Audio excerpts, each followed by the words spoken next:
S ವೀಕ್ಷಕರೇ, ಅಯೋಧ್ಯೆ ಮತ್ತು ಅಂಜನಾದ್ರಿ ಈ ಎರಡು ಕ್ಷೇತ್ರಗಳ ನಡುವೆ ಒಂದು ಅವಿನಾಭಾವ ಸಂಬಂಧವಿದೆ. ಅಯೋಧ್ಯೆಯಲ್ಲಿ ಬಾಲರಾಮನಿಗೆ ಪಟ್ಟಾಭಿಷೇಕವಾದರೆ ಇಲ್ಲಿ ಅಂಜನಾದ್ರಿಯಲ್ಲಿ ರಾಮಚಂದ್ರ ಆನವೇರಿ ಅವರ ಭಕ್ತಿಯ ಸೇವೆಗೆ ಅಂಜನಾದ್ರಿ ಸನ್ನಿಧಿ ಸಾಕ್ಷಿಯಾಗಿದೆ. ವೈದಿಕ ಮಂತ್ರಘೋಷಗಳ ನಡುವೆ ರಾಮನಾಮದ ಜೈಕಾರ ಬೆಟ್ಟದ ತುಂಬ ಪ್ರತಿಧ್ವನಿಸಿತು. ಅದರ ಬಗ್ಗೆ ನೋಡೋಣ ಬನ್ನಿ.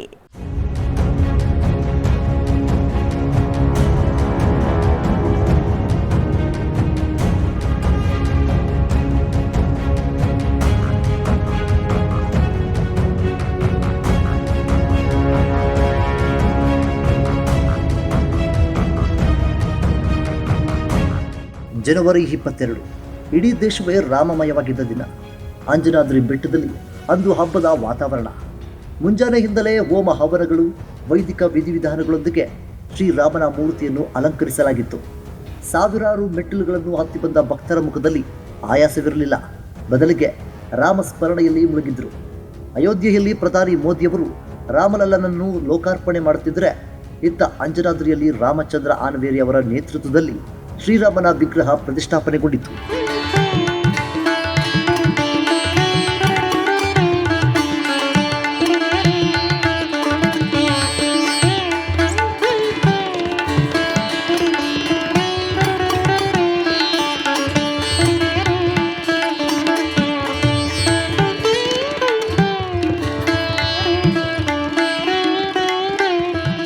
ರಾಮ ಮತ್ತು ಹನುಮನ ಈ ಮಿಲನ ಕಿಷ್ಕಿಂಧೆಯ ಮಣ್ಣಿನಲ್ಲಿ ಹೊಸ ಚೈತನ್ಯವನ್ನು ತುಂಬಿತು. ಕೇಸರಿ ಧ್ವಜಗಳು ಬೆಟ್ಟದ ತುದಿಯಲ್ಲಿ ಹಾರಾಡುತ್ತಾ ಇದ್ದರೆ, ಜೈ ಶ್ರೀರಾಮ್ ಎಂಬ ಘೋಷಣೆ ಅಂಜನಾದ್ರಿಯ ಗುಹೆಗಳಲ್ಲಿ ಪ್ರತಿಧ್ವನಿಸ್ತಾ ಇತ್ತು. ಅಯೋಧ್ಯೆ ಮತ್ತು ಅಂಜನಾದ್ರಿಗೆ ಅವಿನಾಭಾವ ಸಂಬಂಧವಿದೆ. ರಾಮಾಯಣದ ಕಥೆಯಲ್ಲಿ ರಾಮನಿಗೆ ವಾನರ ಸೈನ್ಯದ ಬಲ ಸಿಕ್ಕಿದ್ದೇ ಇಲ್ಲಿ. ಈಗ ಅದೇ ಪುಣ್ಯಭೂಮಿಯಲ್ಲಿ ರಾಮನ ಮೂರ್ತಿ ಪ್ರತಿಷ್ಠಾಪನೆಯಾಗಿರುವುದು ಧಾರ್ಮಿಕವಾಗಿ ಬಹಳ ದೊಡ್ಡ ಮೇಲುಗಲ್ಲು ಅಂತಲೇ ಹೇಳಬಹುದು. ಈ ಕಾರ್ಯಕ್ಕಾಗಿ ರಾಮಚಂದ್ರ ಆನವೇರಿ ಅವರು ಪಟ್ಟ ಶ್ರಮ, ಭಕ್ತರನ್ನು ಒಗ್ಗೂಡಿಸಿದ ರೀತಿ ಮತ್ತು ಅಡೆತಡೆಗಳ ನಡುವೆಯೂ ಅವರು ತೋರಿದ ಧೈರ್ಯ ಅಪ್ರತಿಮ.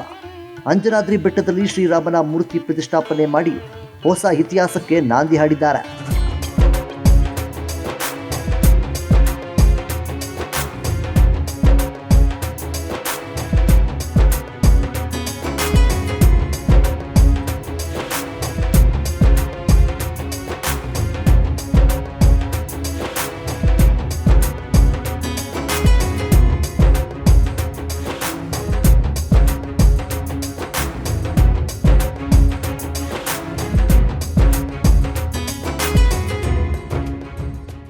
ಸಂಕಲ್ಪ ಇದ್ದರೆ ಅಸಾಧ್ಯವಾದುದು ಯಾವುದೂ ಇಲ್ಲ ಎಂಬುದಕ್ಕೆ ಅಂಜನಾದ್ರಿಯ ಈ ಘಟನೆಯೇ ಸಾಕ್ಷಿ.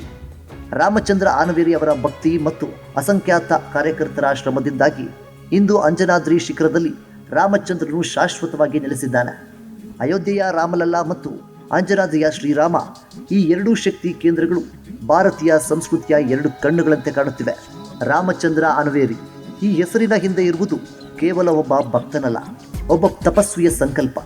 ಅಯೋಧ್ಯೆಯಲ್ಲಿ ರಾಮ ಮಂದಿರ ನಿರ್ಮಾಣದ ಹೋರಾಟ ನಡೆಯುತ್ತಿದ್ದ ಕಾಲದಿಂದಲೂ ಹನುಮ ಹುಟ್ಟಿದ ಮಣ್ಣಿನಲ್ಲಿ ರಾಮನಿಗೆ ನೆಲೆ ಒದಗಿಸಬೇಕು ಎಂಬುದು ಇವರ ಆಟವಾಗಿತ್ತು.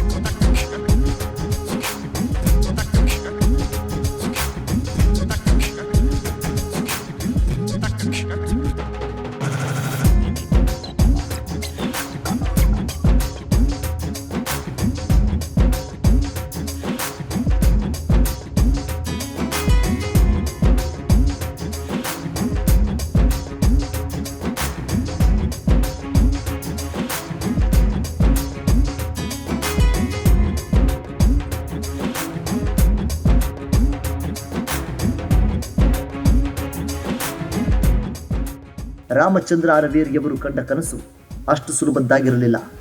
ಬೆಟ್ಟದ ತುದಿಯಲ್ಲಿ ಶ್ರೀರಾಮನ ಮೂರ್ತಿ ಸ್ಥಾಪನೆ ಮಾಡೋದಕ್ಕೆ ಪ್ರತ್ಯಕ್ಷ ಮತ್ತು ಪರೋಕ್ಷವಾಗಿ ಹಲವು ಸವಾಲುಗಳನ್ನು ಎದುರಿಸಬೇಕಾಯಿತು. ಆದರೆ ರಾಮನ ಕಾರ್ಯಕ್ಕೆ ಹನುಮನ ಅನುಗ್ರಹವಿದ್ದಾಗ ಅಡೆತಡೆಗಳು ಮಂಜಿನಂತೆ ಕರಗುತ್ತವೆ ಎಂಬುದಕ್ಕೆ ಇವರೇ ಸಾಕ್ಷಿ. ಜನವರಿ 22 ಅಯೋಧ್ಯೆಯಲ್ಲಿ ಪ್ರಧಾನಿ ಮೋದಿಯವರು ರಾಮಲಲ್ಲನ ಕಣ್ತೆರೆಸುತ್ತಿದ್ದ ಅದೇ ಮುಹೂರ್ತದಲ್ಲಿ ಅಂಜನಾದ್ರಿಯ ಶಿಖರದಲ್ಲಿ ಶಂಖನಾದ ಮೊಳಗಿತು. ರಾಮನ ಮೂರ್ತಿ ಪ್ರತಿಷ್ಠಾಪನೆಯಾಗುತ್ತಿದ್ದಂತೆ ಭಕ್ತರ ಕಣ್ಣಲ್ಲಿ ಆನಂದವೂ ಆನಂದ. ಅಂಜನಾದ್ರಿಯ ಕಲ್ಲು ಕಲ್ಲುಗಳು ರಾಮನಾಮಕ್ಕೆ ಸಾಕ್ಷಿಯಾದವು. ರಾಮಚಂದ್ರ ಆನವೇರಿ ಅವರ ಕಣ್ಣಲ್ಲಿ ಅಂದು ಕಂಡಿದ್ದು ಗೆಲುವಿನ ಹಸಿವಲ್ಲ, ಬದಲಿಗೆ ರಾಮಚಂದ್ರನ ಪಾದಕ್ಕೆ ತಮ್ಮ ಸಂಕಲ್ಪವನ್ನು ಅರ್ಪಿಸಿದ ಭಾವ ಇತ್ತು.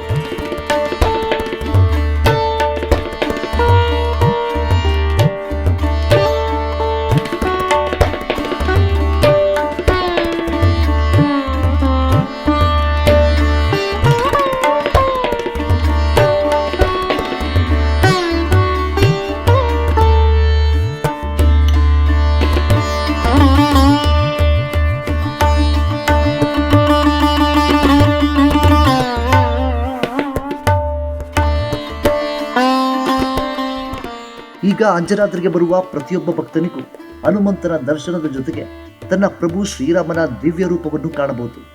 ಇದು ಕೇವಲ ಮೂರ್ತಿ ಪ್ರತಿಷ್ಠಾಪನೆಯಲ್ಲ, ಇದು ಸಂಸ್ಕೃತಿಯ ಮರುಜಾಗೃತಿ. ರಾಮಚಂದ್ರ ಅನವೇರಿ ಅವರ ಈ ಸಾಹಸಮಯ ಭಕ್ತಿ ಪಯಣ ಹಿಂದಿನ ತಲೆಮಾರಿಗೆ ಪ್ರೇರಣೆ. ಅಂಜನಾದ್ರಿಯ ಮಣ್ಣಿನಲ್ಲಿ ರಾಮನ ಶಕ್ತಿ ನೆಲೆ ನಿಂತಿದೆ. ಅಯೋಧ್ಯೆಯ ರಾಮಲಲ್ಲನ ಕಿರುನಗೆ ಈಗ ಅಂಜನಾದ್ರಿಯಲ್ಲೂ ಕಾಣಬಹುದು. ಒಬ್ಬ ವ್ಯಕ್ತಿಯ ಸಂಕಲ್ಪ ಹೇಗೆ ಸಿದ್ಧಿಯಾಗಿ ಮಾರ್ಪಡುತ್ತದೆ ಎಂಬುದಕ್ಕೆ ರಾಮಚಂದ್ರ ಅನವೇರಿ ಅವರ ಈ ಪಯಣವೇ ಜೀವಂತ ಸಾಕ್ಷಿ.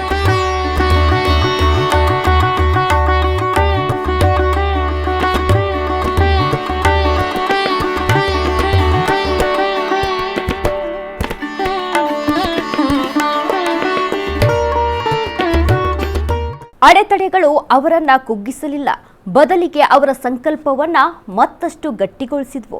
ಅಂಜನಾದ್ರಿಯ ಆ ಎತ್ತರದ ಶಿಖರದಲ್ಲಿ ಶ್ರೀರಾಮಚಂದ್ರನ ಮೂರ್ತಿ ವಿರಾಜಮಾನವಾದಾಗ ಅದು ಕೇವಲ ಒಂದು ಪ್ರತಿಷ್ಠಾಪನೆಯಾಗಿರಲಿಲ್ಲ, ಅದು ಒಬ್ಬ ಭಕ್ತನ ಅಚಲ ವಿಶ್ವಾಸಕ್ಕೆ ಸಿಕ್ಕ ಜಯವಾಗಿತ್ತು. ಆ ಬಗ್ಗೆ ನೋಡೋಣ ಮತ್ತೊಂದು ಬ್ರೇಕ್ನ ನಂತರ.